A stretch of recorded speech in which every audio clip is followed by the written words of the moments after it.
Hello my student. My name is Siddhi और आप देख रहे हैं लॉ विथ एसके। आज हम लोग डिस्कस करने वाले हैं what is acceptance, essential for a valid acceptance. इसके साथ साथ हम लोग एग्जाम्पल और केस लॉज भी देखेंगे। चलिए स्टार्ट करते हैं। क्या होता है एक्सेप्टेंस? सेक्शन 2 क्लॉज बी में एक्सेप्टेंस की डेफिनेशन बताई गई है कि क्या होती है ऑफ इंडियन कॉन्ट्रैक्ट एक्ट। क्या है acceptance? When the person to whom the proposal is made signifies as assent to the proposal is said to be accepted। Acceptance में क्या है? जब पर्सन जिसको प्रपोजल किया गया है जब वो अपनी असेंट दे देता है। असेंट मतलब होता है आपका सहमति, कंसेंट, तब हम कहते हैं कि प्रपोजल एक्सेप्ट हो गया। अब एग्जाम्पल के लिए देखिए क्या होता है। जैसे मान लीजिए एक पर्सन ए है, उसने बी को ऑफर किया कि क्या तुम मेरी बुक 500 रुपीज में परचेस करोगे। बी ने अगर कह दिया yes I want to purchase your book, then it is called acceptance. Okay, so in simple term it is the yes to the offer. जब किसी पर्सन ने प्रपोजल को यस कह दिया तो वो एक्सेप्टेंस बन गई। और जब प्रपोजल एक्सेप्टेड होता है तो इट्स बिकम प्रॉमिस। ठीक है, ये हमारा क्लियर है। ये हम लोगों ने फर्स्ट लेक्चर में देख लिया था कि ऑफर जब एक्सेप्ट होता है तो वो क्या बनता है? प्रॉमिस बनता है। अ प्रॉमिस और every set of promise forming the consideration for each other is an agreement. ठीक है, तो अभी उस पे नहीं जाएंगे, अभी सिर्फ एक्सेप्टेंस देखते हैं। तो हमने क्या देखा? 2B में बताया गया है कि एक्सेप्टेंस क्या होती है। एक्सेप्टेंस का मतलब होता है प्रपोजल पे सहमति देना। एग्जाम्पल पे हम लोगों ने देख लिया कि एक पर्सन ने बी को प्रपोजल दिया। प्रपोजल कैसा कि 500 रुपीज में क्या तुम मेरी किताब खरीदोगे। तो बी क्या करेगा? एक्सेप्टेंस देगा। कैसे? If he agree, if he assent. अगर वो अपनी असेंट दे देता है, सहमति दे देता है, तो हम कहेंगे कि एक्सेप्टेंस हो गई। ओके, नेक्स्ट चलते हैं। अब नेक्स्ट क्या है? What are the essentials of valid acceptance. अब हम ये क्या पढ़ने वाले हैं कि सारी एक्सेप्टेंस एक्चुअली वैलिड नहीं होती। वैलिड होने के लिए कुछ एसेंशियल रिक्वायरमेंट पूरी करनी पड़ती है, तब हम कहते हैं कि एक ये वैलिड एक्सेप्टेंस, एक सही एक्सेप्टेंस है, करेक्ट एक्सेप्टेंस मानी जाएगी। अब जैसे क्या है जिसमें सबसे पहली एसेंशियल रिक्वायरमेंट है कि acceptance must B absolute and unqualified. तो पहली रिक्वायरमेंट क्या है कि एक्सेप्टेंस मस्ट बी एब्सोल्यूट। अब एब्सोल्यूट का मतलब क्या होता है? बहुत ही सिंपल मतलब है, मस्ट बी क्लियर। यानी जो पर्सन एक्सेप्टेंस दे रहा है, वो जो यस कह रहा है, वो क्लियरली बताएगा कि yes I want to purchase your book without any doubt. किसी तरह का डाउट इंसान के मन में नहीं होना चाहिए, क्लियरली एक्सप्लेन करना है। तो इसका मतलब हो गया एक्सेप्टेंस मस्ट बी एब्सोल्यूट। दूसरा, acceptance must B unqualified. What does it mean by unqualified? It means without any condition, change, addition, modification। यानी जब हम कहते हैं कि एक्सेप्टेंस अनक्वालिफाइड होनी चाहिए, इसका मतलब ये है कि जब आप एक्सेप्ट कर रहे हैं तो आप विदाउट एनी कंडीशन एक्सेप्ट कर रहे हैं। आपने उसमें कुछ अल्टरेशन नहीं की। जैसे ए ने बी से कहा कि तुम मेरी जो किताब है वो 500 रुपीज में ले लो। अगर बी ये कहता मैं 500 की किताब तुम्हारी परचेस कर लूंगा, बट उससे पहले तुम्हें मेरी किताब खरीदनी पड़ेगी जो 100 रुपए की है। तो यहाँ पे क्या है? कंडीशंस लगा दी गई हैं। तो अगर इस तरह की कंडीशन इम्पोज की जाती है एक्सेप्टेंस के साथ, तो वो एक्सेप्टेंस वैलिड एक्सेप्टेंस नहीं मानी जाती है। अब चेंज का एडिशन और मॉडिफिकेशन क्या हो सकता है? जैसे कि मान लीजिए ए ने बी से कहा कि तुम मेरी किताब 500 रुपए में खरीद लो, बट बी कहता है कि मैं 500 रुपए में नहीं खरीद पाऊंगा, तुम मुझे 400 रुपए में अगर बेच देते हो तो मैं खरीदने के लिए तैयार हूँ। तो यहाँ पे क्या है? किसी तरह का एडिशन या मॉडिफिकेशन किया गया। तो इस तरह की भी अगर मॉडिफिकेशन किया जाता है तो वो एक्सेप्टेंस जो है वो अनक्वालिफाइड एक्सेप्टेंस मानी जाती है और एक वो वैलिड एक्सेप्टेंस नहीं होती है। Okay, so the acceptance must be the mirror image. Okay, must be a mirror image of the offer. Mirror image का मतलब ये है कि जैसा ऑफर किया गया है उसमें कोई भी बदलाव किए बिना आपको उस ऑफर को एक्सेप्ट करना है, तभी वो एक वैलिड एक्सेप्टेंस मानी जाएगी। क्लियर है? अब इसमें जैसे कुछ और चीजें हैं। Acceptance change any condition. अभी मैंने आपको बताया कि अगर एक्सेप्टेंस में कोई कंडीशन लगा दी गई है तो वो क्या माना जाएगा? वो काउंटर ऑफर और वो बाइंडिंग कॉन्ट्रैक्ट नहीं। पिछले लेक्चर में हम लोगों ने काउंटर ऑफर पढ़ा है। तो काउंटर ऑफर क्या होता है कि जब पर्सन ऑफर करता है, एक्सेप्टेंस देने की जगह वो पर्सन जो एक्सेप्टर होता है यानी जो ऑफरी होता है, वो एक्सेप्टेंस देने की जगह एक दूसरा ऑफर रखता है तो उसे काउंटर ऑफर कहते हैं। तो यहाँ पे ये कह रहा है कि अगर किसी पर्सन ने ऑफर किया है तो आपको सेम जैसे किया है वैसे ही एक्सेप्ट करना है। अगर आप वैसे एक्सेप्ट नहीं करते हैं, आप कोई कंडीशन लगा देते हैं, तो यहाँ पे क्या कोई कंडीशन लगा दी है। जैसे हम लोगों ने देखा कि 500 रुपए के बदले वो कह रहा है कि आप मैं 400 रुपए देने के लिए तैयार हूँ इस किताब का। तो यहाँ पे क्या है, कंडीशन लगा दी गई है, मॉडिफिकेशन कर दिया गया है। तो ये जो 400 रुपीज बाद में बताया गया है, ये एक तरह का काउंटर ऑफर होगा और जो पहला वाला ऑफर होगा वो खत्म हो जाएगा। अगर ऑफरर चाहता है तो इस वाले ऑफर को एक्सेप्ट कर सकता है, बट ये पहले वाले ऑफर को खत्म कर देगा। ठीक है, तो यहाँ पे यही बता रहा है कि अगर एक्सेप्टेंस आप चेंज कर रहे, कोई कंडीशन लगा रहे हैं, तो वो काउंटर ऑफर होगा, वो कॉन्ट्रैक्ट बाइंडिंग कॉन्ट्रैक्ट नहीं होगा। N acceptance with extra condition, आप क्या कर रहे हैं, कुछ मॉडिफिकेशन नहीं कर रहे, आप कुछ एक्स्ट्रा कंडीशन लगा दे रहे हैं। जैसे मैंने पहले एग्जाम्पल बताया कि आपने बोला कि मैं अपनी किताब 500 रुपये में बेचने के लिए तैयार हूँ, लेकिन बी कह रहा है कि मैं तुम्हें 500 रुपये में तभी बेचूंगा जब, बट की कंडीशन आ गई, यानी कुछ कंडीशन है, जब तुम मेरी एक पुरानी किताब है वो 100 रुपए में खरीद लोगे तब।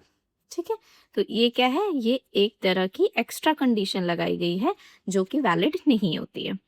अब इसका हम लोगों ने एक केस था हैड वर्सेस रेंच का केस, जो हम लोगों ने काउंटर ऑफर के केस में पढ़ा है। ओके, तो ये हमारा केस है हैड वर्सेस रेंज का।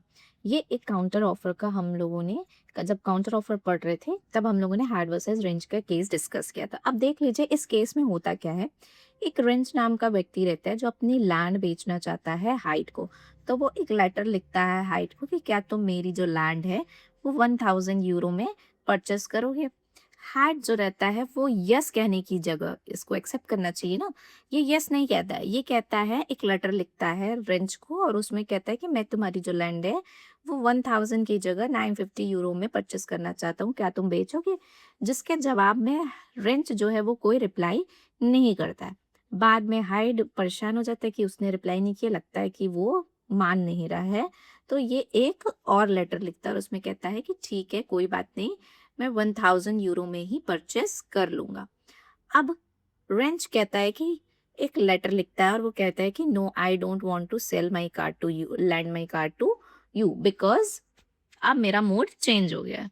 बट हाइड कहता है कि अभी तो तुम कह रहे थे, अब अचानक से तुम चेंज कर लिए, यहाँ पे एक बाइंडिंग कॉन्ट्रैक्ट बन गया है, तुमने ऑफर दिया था हमने एक्सेप्ट कर लिया है, अब ये बाइंडिंग कॉन्ट्रैक्ट बन गया, अब तुम पलट नहीं सकते हो। तो रेंच कहता है कि मैं पलट सकता हूँ। क्यों पलट सकता हूँ, अब वो कोर्ट जाएगा। अब कोर्ट में देखिए कि कोर्ट क्या कहती है। अब कोर्ट ने ये डिसीजन दिया कि जब, एक सेकेंड, हाँ, कोर्ट ने ये कहा कि जब रेंच ने हार्ट को 1000 यूरो का ऑफर किया था तो हार्ड को यस बोलना चाहिए था। इसने यस नहीं कहा, इसने यस बोलने की जगह कंडीशन लगाई। क्या कंडीशन लगाई, मॉडिफिकेशन किया। क्या मॉडिफिकेशन किया, इसने 950 मॉडिफाई करके बोला। तो जब इसने ये मॉडिफिकेशन के लिए लेटर भेजा तो पहला वाला ऑफर क्रॉस हो गया, खत्म हो गया। क्यों, क्योंकि ये जो 950 का लेटर था ये कंसिडर किया गया as a counter offer. Counter कर रहा है ना, वो 1000 की जगह 950 काउंटर कर रहा है, तो ये हो गया काउंटर ऑफर। और काउंटर ऑफर होने की वजह से पहला वाला ऑफर खत्म हो जाता है। अब ये जो न्यू है, ये 950 का काउंटर ऑफर, ये एक न्यू ऑफर माना जाता है। अगर अब इस ऑफर को रेंच चाहे तो एक्सेप्ट कर सकता है, बट ना चाहे तो एक्सेप्ट नहीं भी कर सकता है। लेकिन चूंकि काउंटर ऑफर होने की वजह से पहला वाला जो ऑफर था वो डिस्ट्रॉय हो गया है, तो अब चाह के भी इसे हैड एक्सेप्ट नहीं कर पाएगा। ओके, तो क्लियर है। तो यहाँ पे यही बोल रहा है कि जब एक्सेप्टेंस दी जानी चाहिए इट मस्ट बी अनक्वालिफाइड। अगर आप उसमें कोई कंडीशन कोई मॉडिफिकेशन करते हैं तो हम उसको काउंटर ऑफर कंसिडर कर लेंगे, और काउंटर ऑफर कंसिडर करने के बाद जो पहला वाला ऑफर किया गया होगा वो कैंसिल हो जाएगा और अब वो वैलिड कॉन्ट्रैक्ट नहीं बन पाएगा। So the offer must be absolute and unqualified. Clear है। नेक्स्ट, हमारा है एक्सेप्टेंस में बी एक्सप्रेस और इम्प्लाइड। यानी पहली कंडीशन हम लोगों ने देख ली कि वैलिड एक्सेप्टेंस होने के लिए जरूरी है कि एक्सेप्टेंस मस्ट बी एब्सोल्यूट और अनक्वालिफाइड, कोई कंडीशन वंडीशन नहीं होनी चाहिए। क्लियरली बताना है कि हमने यस बोला है। अब ये कह रहा है जब आप यस बोलेंगे तो आप एक्सप्रेसली भी यस कह सकते हैं और इम्प्लाइडली भी यस कह सकते हैं। व्हाट डज इट मीन्स देख लेते हैं। एक्सप्रेस करने का मतलब क्या होता है?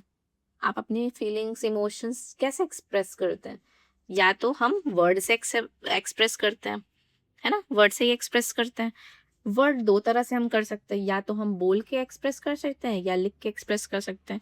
लिख के एक्सप्रेस करने का मतलब ये है कि आप ईमेल कर दीजिए, मैसेज कर दीजिए, लेटर लिख दीजिए।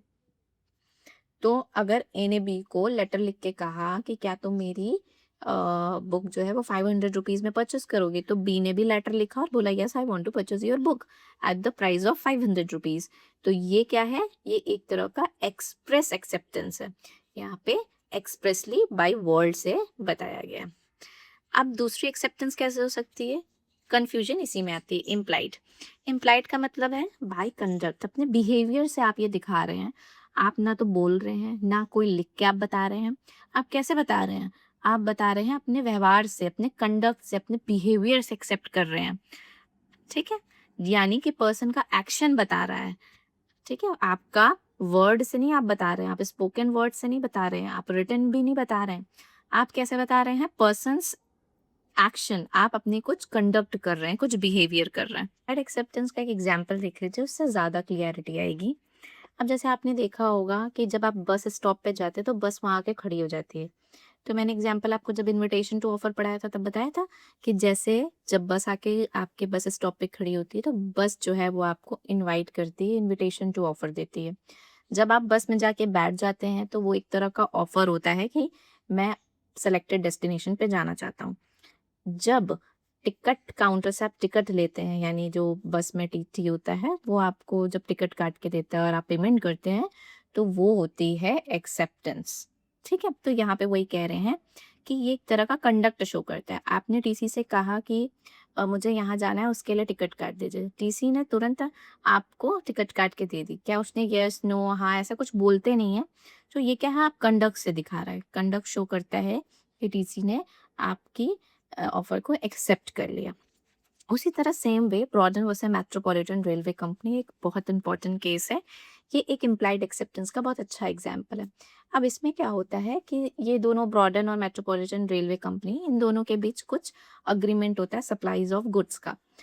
निगोशिएशन चली रही होती है, अभी ड्राफ्ट बना नहीं होता। ड्राफ्ट बनने का मतलब ये है कि जब फॉर्मल कॉन्ट्रैक्ट बनता है फिर उसमें पार्टी सिग्नेचर करती हैं, तो ये फॉर्मल नहीं हुआ था। सारी फॉर्मल चीज़ें जो थी वो अभी कंप्लीट नहीं हो पाई थी।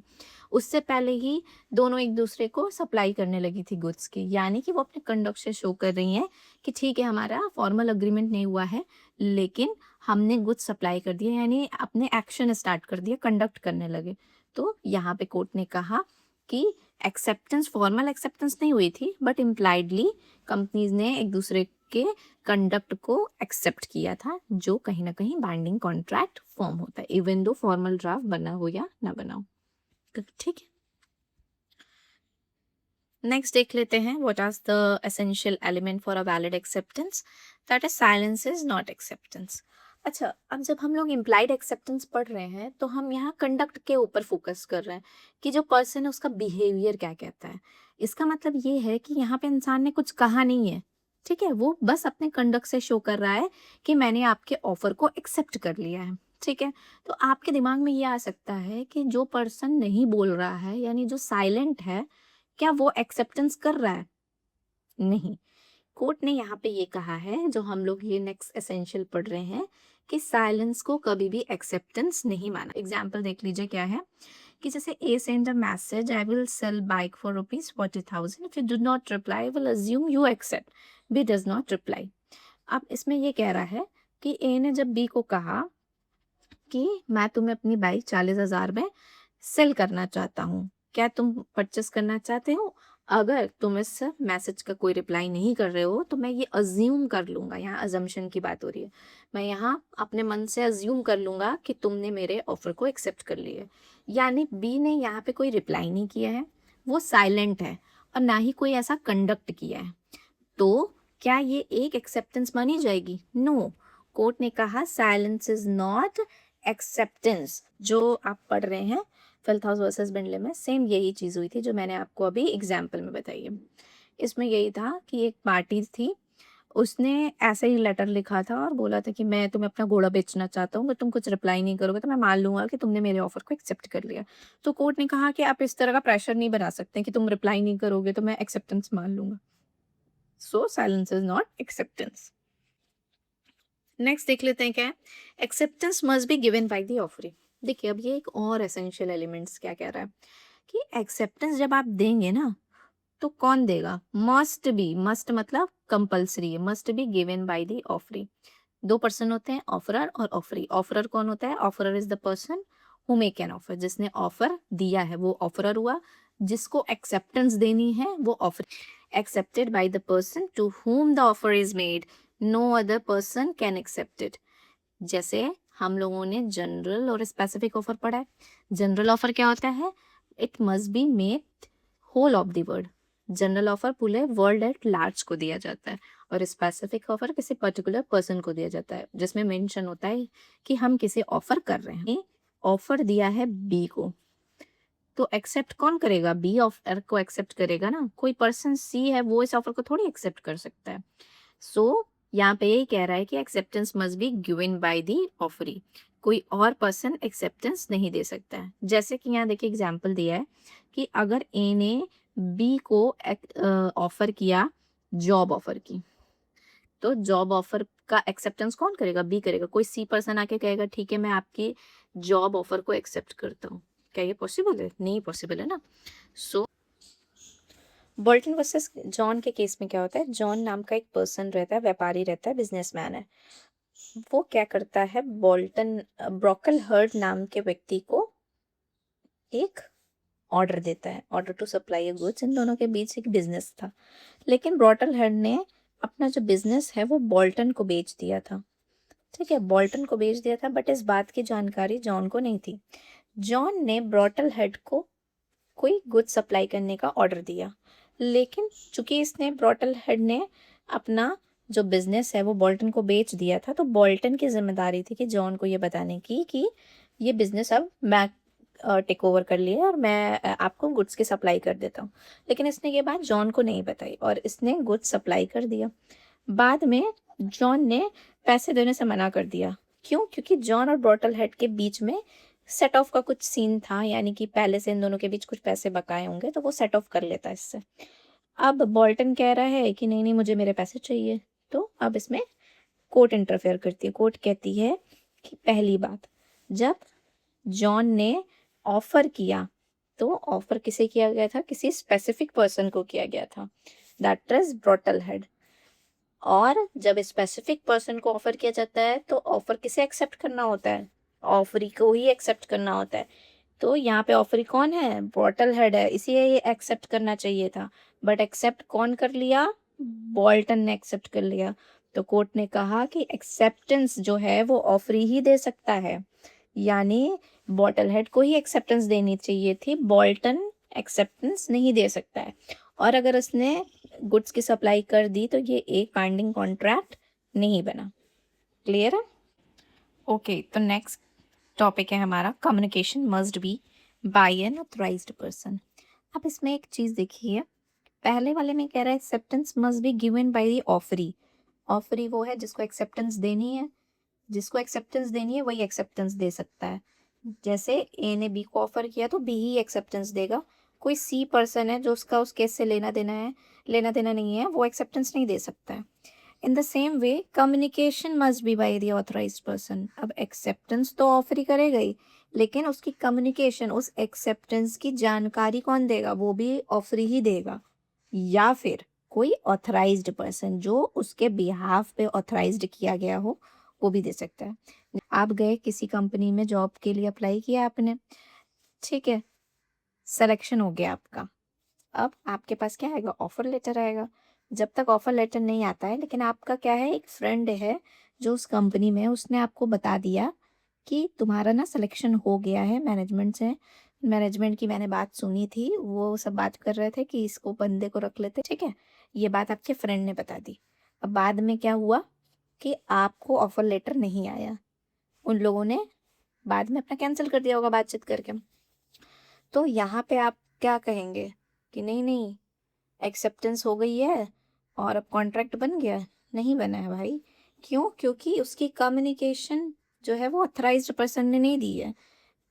ऑथराइज्ड पर्सन कौन था? जिस मैनेजमेंट ने आपको सेलेक्ट किया है वो ऑथराइज्ड पर्सन थे।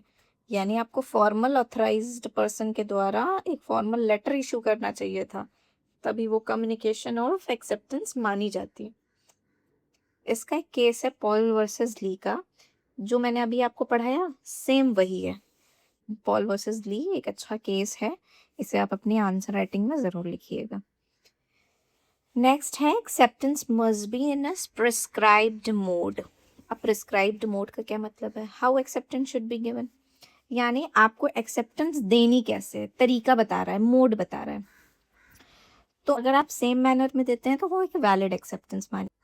सेम मैनर एज रिक्वायर का क्या मतलब है? ए ने बी को बोला कि तुम मेरी जो है कार वो खरीद लो, और इसको एक लेटर भेजा, और साथ में ये भी कहा कि जब तुम एक्सेप्टेंस दोगे तो वो भी लेटर में लिख के देना।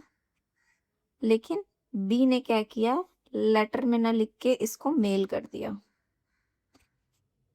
अब क्या ये एक वैलिड एक्सेप्टेंस मानी गई?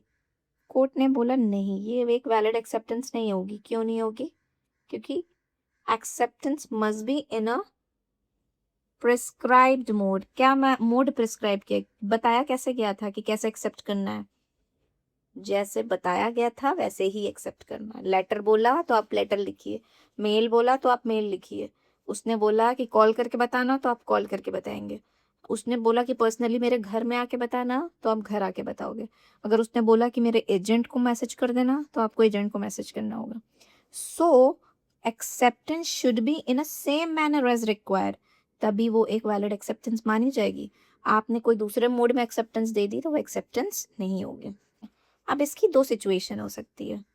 पहली सिचुएशन हो सकती है कि इफ ऑब्जेक्ट, मतलब ये हुआ कि ऑफरर ने बोला कि लेटर लिखना, आपने मेल कर दिया, लेकिन ऑब्जेक्टेड मतलब उसने क्वेश्चन किया कि मैंने तुम्हें मेल करने के लिए तो नहीं कहा था, तुमको लेटर लिखना चाहिए था, तो मैं आपकी ये एक्सेप्टेंस कंसिडर नहीं करूंगा। उस केस में वो एक वैलिड एक्सेप्टेंस नहीं होती है, ठीक है, नॉट अ वैलिड एक्सेप्टेंस। लेकिन अगर उसने ऑब्जेक्ट नहीं किया, उसने बोला लेटर लिखने के लिए, आपने लेटर की जगह मेल कर दिया, लेकिन उसने कोई ऑब्जेक्शन नहीं रेज किया, उसने बोला चलो ठीक है कोई बात नहीं, उस केस में वो एक वैलिड एक्सेप्टेंस मानी जाएगी। समझ में आ गया? यानी पहली इंपॉर्टेंट बात, जिस मेथड में बोला जाए आपको वैसे ही बोलना है।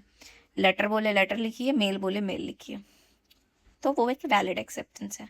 लेकिन आपने थोड़ी अपना ज़्यादा दिमाग लगाया, आपने सोचा लेटर तो लेट में पहुंचेगा, ऐसा करते हैं मेल ही लिख देते हैं, तो आपने मेल लिख दिया, लेकिन ऑफरर क्या है? ऑब्जेक्ट कर रहा, वो कह रहा नहीं आप लेटर ही लिखना चाहिए था आपको, तो वो वैलिड एक्सेप्टेंस नहीं मानी जाएगी। लेकिन अगर वो ऑब्जेक्ट नहीं कर रहा है, वो कह रहा है चलो ठीक है लेटर लेट में पहुंचता, मेल तो मिल गया ना मुझको, वो ऑब्जेक्ट नहीं कर रहा है, तो वो वैलिड एक्सेप्टेंस हो जाएगी। क्लियर है? ओके, तो नेक्स्ट हमारा है acceptance must be given before lapse और रिवोकेशन ऑफ ऑफर। यहाँ पे दो शब्द हैं, एक लैप्स ऑफ ऑफर की बात की गई है और एक रिवोकेशन ऑफ ऑफर की बात की गई है। पहले देख लेते हैं रिवोकेशन का क्या मतलब होता है। रिवोकेशन जैसा नाम से समझ में आ रहा है, रिवोक्ड करना, खंडन करना, तोड़ देना, कैंसिल कर देना। तो यहाँ पे कैंसिल की बात हो रही है, यानी जो ऑफरर है उसने पहले ऑफर दिया और बाद में अपने ऑफर को रिवोक्ड कर दिया, कैंसिल कर दिया, ठीक है, ये इसका मतलब है revocation of offer. Lapse of offer का मतलब क्या है? लैप्स मतलब रिवोक्ड नहीं किया है, किसी के कारण नहीं हुआ है, लेकिन ऑटोमेटिकली एक्सपायर हो गया है वो ऑफर, ठीक है।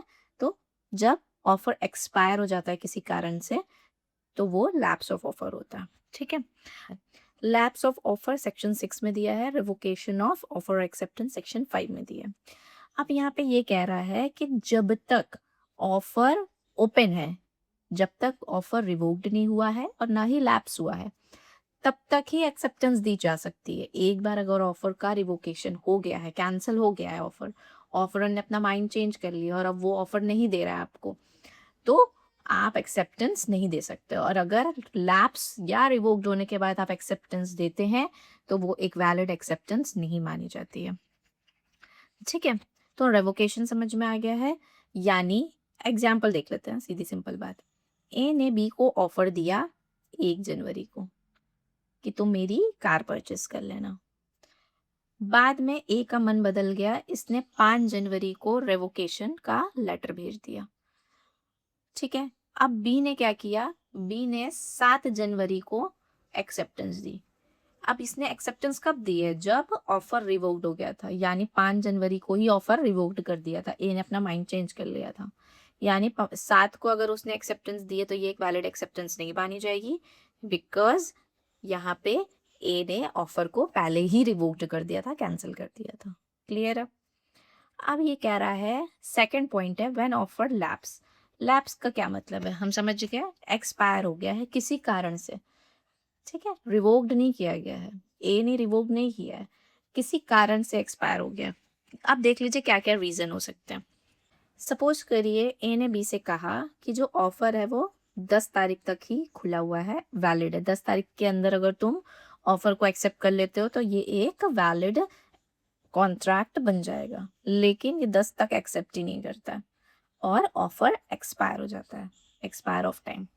ठीक है, तो अगर टाइम एक्सपायर होने के बाद एक्सेप्टेंस दे रहा है तो वो एक्सेप्टेंस वैलिड एक्सेप्टेंस नहीं होगी और वो कॉन्ट्रैक्ट नहीं बनेगा। दूसरा है no time fixed, no time fixed reasonable time. For example क्योंकि एक्सेप्टेंस जो है वो बहुत लंबे समय तक के लिए लैप्स कर गई थी, आपने इतना टाइम लगा दिया एक्सेप्टेंस देने में, 1 महीना हो सकता है, 2 महीना हो सकता है, लेकिन आप साल भर तक कहाँ थे। तो ये डिपेंड करता है किस तरह का ऑफर किया गया, डिपेंड करता है कि कौन सी सिचुएशन में रिजनेबल टाइम क्या होगा। ठीक है, इस पे हम लोग केस पढ़ेंगे तब आपको ज़्यादा अच्छे समझ में आ जाएगा। नेक्स्ट है डेथ और इंसैनिटी। डेथ और इंसैनिटी का मतलब है ऑफरर ही मर गया है, जिसने ऑफर किया है उसकी डेथ हो गई है और आप एक्सेप्ट नहीं कर पाए और आपको इस बात की जानकारी भी नहीं है उसकी डेथ हो गई है, और बाद में अगर आप एक्सेप्ट करते हैं तो वो एक वैलिड ऑफर नहीं बन पाता है क्योंकि जिसने ऑफर किया था उसकी डेथ हो गई है। नेक्स्ट है रिजेक्शन ऑफ ऑफर। रिजेक्शन मतलब ए ने बी को ऑफर किया, घर खरीद लो मेरा, बी ने कहा आई एम नॉट इंटरेस्टेड, तो क्या है, ऑफर रिजेक्ट हो गया। अब बाद में बी भूले भटके आए कि हाँ जो तुमने ऑफर दिया था मैं उसको खरीदने के लिए तैयार हूँ, तो यहाँ पे एक ये वैलिड एक्सेप्टेंस नहीं मानी जाएगी बिकॉज आपने पहले ही रिजेक्ट कर दिया है। नेक्स्ट क्या है आपका, काउंटर ऑफर। काउंटर हम लोग 2-3 बार पढ़ चुके हैं क्या होता है। काउंटर ऑफर के केस में पहले जो ऑफर दिया गया है वो एक्सपायर हो जाता है, लैप्स हो जाता है और आप पहले वाले ऑफर को एक्सेप्ट नहीं कर सकते। नेक्स्ट है आपका चेंज इन लॉ। मतलब कुछ माहौल बदल गया है, लॉ ही बदल गया है। पहले आप लोग जिस चीज़ का कॉन्ट्रैक्ट करने वाले थे वो अब प्रोडक्ट जो है वो गवर्नमेंट ने बैन कर दिया। अब आप उस प्रोडक्ट का ना तो प्रोडक्शन कर सकते हैं ना सप्लाई कर सकते हैं, तो इस केस में भी आप एक्सेप्टेंस नहीं दे सकते हैं क्योंकि लैप्स ऑफ ऑफर हो गया है because the change in law. So the concept is clear. Acceptance कब तक दी जा सकती है, एक्सेप्टेंस एक टाइम पीरियड तक दी जा सकती है जब तक ऑफर लैप्स नहीं हो जाता है। लैप्स होने से पहले ही एक्सेप्ट अगर आपने कर लिया तो वो एक्सेप्टेंस वैलिड एक्सेप्टेंस मानी जाएगी, और रिवोक्ड होने से पहले अगर आपने एक्सेप्ट कर लिया, रिवोकेशन हम लोग डिटेल में बाद में पढ़ेंगे, लेकिन अभी इतना समझ लीजिए कि रिवोकेशन का मतलब है कैंसिल कर देना। अगर ऑफरर ने ऑफर कैंसिल कर दिया उसके बाद आप एक्सेप्ट नहीं कर सकते, आपको उससे पहले ही एक्सेप्ट करना होगा।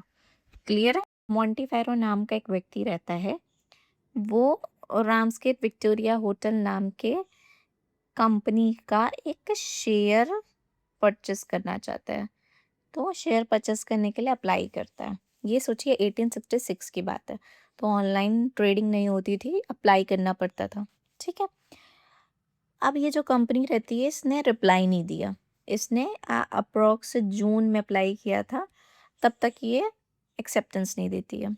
अब ये जो कंपनी होती है करीब नवंबर के आसपास एक्सेप्टेंस देती है, वो कहती है ठीक है, और इसको मॉन्टीफायरो को शेयर्स अलॉट कर देती है। लेकिन मॉन्टीफायरो जो होता है वो कहता है अब मुझे खरीदना ही नहीं है। ओके, काफ़ी लंबा टाइम बीत गया, तो राम्सगेट विक्टोरिया होटल जो कंपनी रहती है वो कहती है कि नहीं, आपने अप्लाई किया था, मैंने एक्सेप्टेंस दे दी है और अब हमारे बीच एक बाइंडिंग कॉन्ट्रैक्ट बन गया है, तो अब आप डिनाई नहीं कर सकते। It's called breach of contract. अब दोनों के बीच डिस्प्यूट हो जाता है और कंपनी जो होती है वो कोर्ट पहुंचती है। कोर्ट में ये इशू आता है कि ये जो एक्सेप्टेंस हुई है, क्या वो एक time period, reasonable time period के अंदर हुई है या नहीं हुई है। तो कोर्ट कहती है कि जो ये रामसगढ़ विक्टोरिया होटल है, इसने काफ़ी लंबा टाइम लगा दिया एक्सेप्ट करने में। आपने जून में अप्लाई किया था, नवंबर में एक्सेप्ट कर रहे हैं, तो एक ये वैलिड एक्सेप्टेंस नहीं हुई, क्योंकि इसमें कोई टाइम स्पेसिफाई नहीं किया गया था। बट एक रिजनेबल टाइम, अगर टाइम स्पेसिफाई नहीं किया गया है तो रिजनेबल टाइम के पीरियड के अंदर ही एक्सेप्टेंस देनी होती है। अब ये रिजनेबल टाइम पीरियड कैसे डिसाइड होगा, it depends upon the case to case. इस केस में चूंकि शेयर है और शेयर का प्राइस काफ़ी फ्लक्चुएट हो जाता है 5 से 6 महीने के अंदर, इवन एक दिन के अंदर फ्लक्चुएट हो जाता है। तो आपने जो एक्सेप्टेंस दी है वो रिजनेबल टाइम के अंदर नहीं दी है, बहुत लंबा टाइम लगा दिया। इसलिए ये एक्सेप्टेंस वैलिड एक्सेप्टेंस नहीं मानी जाएगी और आपके बीच कोई भी कॉन्ट्रैक्ट नहीं बना। और जब कॉन्ट्रैक्ट नहीं बना तो ब्रीच ऑफ कॉन्ट्रैक्ट की बात ही नहीं होती है। क्लियर है? हमारा आंसर जो तो क्वेश्चन इज नॉट एक्सेप्टेंस। अभी तक हम लोगों ने बहुत सारे रिक्वायरमेंट देखी कि वैलिड एक्सेप्टेंस होने के लिए कौन कौन से एसेंशियल एलिमेंट्स होते हैं। जिसमें क्या और एसेंशियल एलिमेंट ये है, वो ये कह रहा है कि अगर आप किसी क्वेश्चन का रिप्लाई कर रहे हैं तो उसको एक्सेप्टेंस नहीं माना जाता है। अब आप एक बार एग्जाम्पल देख लीजिए क्या है। जैसे हार्वे वर्सेस फैंसी, ये एक बहुत इंपॉर्टेंट केस लॉ है। बम्पर हॉल पेन नाम से जाना जाता है। कई बार ये भी पूछा जाता है बम्पर हॉल पेन नाम का केस क्या है। अब इसमें क्या होता है, हार्वे नाम का जो व्यक्ति है वो फैंसी को एक टेलीग्राम लिखता है और पूछता है कि मैं आपकी जब बम्पर हॉल पेन है उसको खरीदना चाहता हूँ, उसका प्राइस क्या है। तो फैंसी टेलीग्राम लिख के रिप्लाई करता है कि इस पेन का जो प्राइस है वो 900 यूरो है। क्लियर? बाद में हार्वे फिर से एक टेलीग्राम लिखता है और कहता है मैं आपकी इस पेन को खरीदने के लिए तैयार हूँ और I want to purchase your pen. But Fancy reply करता है कि बेटा मैं बेचना नहीं चाहता हूँ। हार्वे कहता है कि ऐसे कैसे नहीं बेचना चाहते हैं, मैंने आपसे पूछा, अब आपने प्राइस भी बताया और अब आप देने से मना कर रहे हैं। तो फैंसी ने बोला कि मैंने तो सिर्फ प्राइस बताया है, मैंने एक्सेप्टेंस नहीं दी है। हार्वे कहता है कि नहीं, ऐसी बात नहीं है, आपने एक्सेप्टेंस दी है, क्योंकि प्राइस बताना भी एक तरह से एक्सेप्टेंस होती है। तो मामला कोर्ट में जाता है। कोर्ट देखिए क्या कहती है। कोर्ट कहती है कि सिर्फ क्वेश्चन का आंसर देना एक्सेप्टेंस नहीं होती है। जब हार्वे ने फैंसी से पूछा कि इसका क्या प्राइस है, मैं आपकी पेन को खरीदना चाहता हूँ, तो फैंसी ने सिर्फ रिप्लाई किया कि वो 1000 यूरो या 900 यूरो की है। बट उसने कहीं से नहीं बोला कि okay I want to sell my pen. So Harvey ने सो फैंसी का सिर्फ रिप्लाई देना कहीं से भी कॉन्ट्रैक्ट नहीं होता, क्योंकि ये कि वैलिड एक्सेप्टेंस नहीं है। क्लियर? ओके, तो हमारा क्लियर होता है। अगर आपको लेक्चर अच्छा लगा हो तो लाइक शेयर सब्सक्राइब करिए। आगे ऐसे ही लेक्चर बनते रहेंगे और अगर किसी पर्टिकुलर टॉपिक पे आपको लेक्चर चाहिए तो वो भी कमेंट में बताइए। Okay, bye.